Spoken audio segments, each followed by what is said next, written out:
میرے آفس سے آج اس ٹرینی کو پہلی تنخواہ ملی تو میں نے اس سے پوچھا ان پیسوں کا کیا کرو گے؟ وہ بولا دوستوں کے ساتھ انجوائے کروں گا۔ میں نے اس کا کندھا تھپ تھپایا اور کہا نہیں بیٹے یہ نہ کرنا۔ وہ سوالیہ انداز سے میری طرف دیکھنے لگا۔ میں نے باہر کھڑکی سے دور خلا میں دیکھنا شروع کر دیا اور ایک پرانی یاد میں کھو گیا اور بولا بیٹے آج سے 30 برس پہلے مجھے بھی پہلی بار 300 روپے تنخواہ نما وظیفہ ملا تھا۔ میں گھر آیا اور امی کو بتایا تو وہ بے نیازی سے بولی تم رکھ لو کام آئیں گے۔ میں نے معصومیت سے وہ روپے جیب میں ڈال لیے۔ ابو دور سے یہ سب دیکھ رہے تھے۔ مجھے محسوس ہوا امی کچھ چپ سی ہو گئی ہیں۔ رات تک میں اس کی وجہ نہیں سمجھ سکا، نہ میں نے توجہ دی۔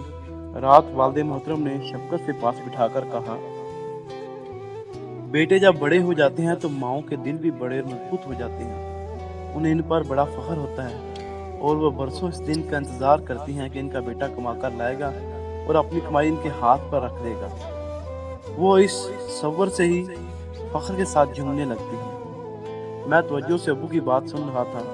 وہ بولے بیٹے پیسے پہلے بھی تمہاری ضروریات کے لیے ماں ہی تمہیں دیتی تھی اور آئندہ بھی وہی دے گی، لیکن اگر تم یہ تھوڑے سے روپے اس کے ہاتھ میں دے دو گے تو اس کا دل خوشی سے بھر جائے گا اور اس کا مان رہ جائے گا۔ میں اسی وقت اٹھا اور جا کر ماں کے پیروں کی طرف بیٹھ گیا، 300 روپے اس کے سامنے رکھے اور کہا ماں یہ تو آپ کے لیے ہی کمائے ہیں نا، آپ ہی کی تو ہیں۔